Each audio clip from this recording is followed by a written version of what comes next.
Hi friends, welcome to Skyfler network. ఇటీవల జరిగిన Asia cup టోర్నమెంట్లో అద్భుత ప్రదర్శనతో అందరి హృదయాలను గెలుచుకున్న మన తెలుగు యువ క్రికెటర్ తిలక్ వర్మ ఇప్పుడు హైదరాబాద్కి తిరిగి వచ్చారు. తిరిగి వచ్చిన వెంటనే ఆయన ముఖ్యమంత్రి రేవంత్ రెడ్డిని ఆయన నివాసంలో మర్యాదపూర్వకంగా కలిశారు. ఈ సందర్భంగా ఇద్దరి మధ్య ఎంతో స్నేహపూర్వక వాతావరణం నెలకొంది. సీఎం రేవంత్ రెడ్డి తిలక్ వర్మ ప్రతిభను ప్రశంసిస్తూ భవిష్యత్తులో భారత జట్టుకు మరిన్ని విజయాలు తీసుకురావాలని ఆకాంక్షించారు.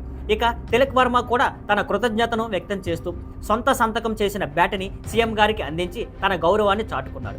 ఈ దృశ్యాలు ఇప్పుడు సోషల్ మీడియాలో వైరల్గా మారాయి. అభిమానులు మన తెలంగాణ ప్రతిభను సీఎం గారు ఎంతగా ప్రోత్సహిస్తున్నారో చూడండి అంటూ కామెంట్లు చేస్తున్నారు. తెలంగాణ నుంచి వెలుగులోకి వస్తున్న ప్రతిభావంతులైన క్రికెటర్లకు రేవంత్ రెడ్డి ఎప్పుడూ అండగా నిలుస్తున్నారు. అందుకు ఉదాహరణగానే మహమ్మద్ సిరాజ్ని డీఎస్పీగా ప్రమోట్ చేసిన విషయం అందరికీ తెలిసింది. ఆ తర్వాత సిరాజ్ టీం ఇండియాలో స్టార్ ప్లేయర్గా మారి అందరికీ గర్వకారణంగా నిలిచాడు. మరిన్ని ఆసక్తికరమైన స్పోర్ట్స్ అప్డేట్స్ కోసం మా ఛానల్ని ఫాలో అవ్వండి. See on Skyfler networks. Thank you for watching. Please like, share and subscribe.